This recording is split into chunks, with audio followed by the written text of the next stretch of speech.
80 வயது சிவராமன் ஒரு இளம் பெண்ணை திருமணம் செய்து கொள்கிறார். அவள் பெயர் நந்தினி. சிவராமன் நந்தினியிடம் சொல்கிறார், கவலைப்படாத, இந்த வீட்டில் வேலைக்காரங்கள்லாம் இருக்கிறாங்க, இன்றையிலிருந்து இதெல்லாம் உனக்கே சொந்தம்.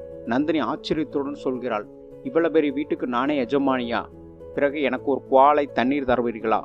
சிவராமன் சமையல் அறைக்கு சென்ற மறுகணம் நந்தினி தன் காதலனுக்கு போன் செய்கிறார்.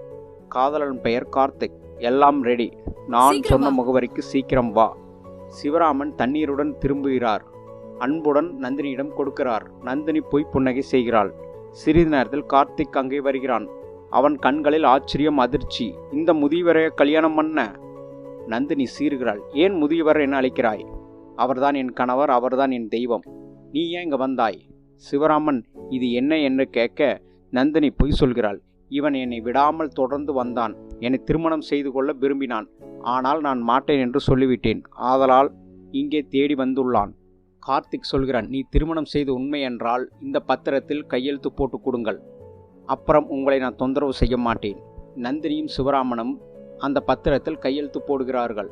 கார்த்திக் சிறு புன்னகை செய்கிறான். சிவராமனும் நந்தினியும் இருவரும் படுக்கை அறைக்கு செல்கிறார்கள். மறுநாள் காலையில் சிவராமன் விழித்தெழும் பொழுது நந்தினி அருகில் இல்லை.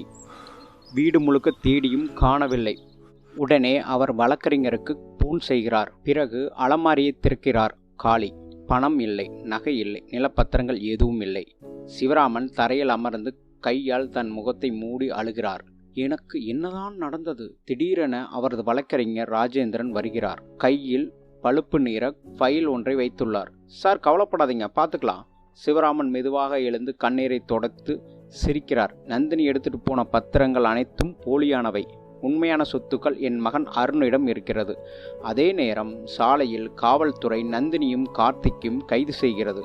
கையில் விலங்கு, முகத்தில் அதிர்ச்சி. சிவராமன் தன் மகன் அருணை கட்டிப்பிடித்து அழுகிறார்.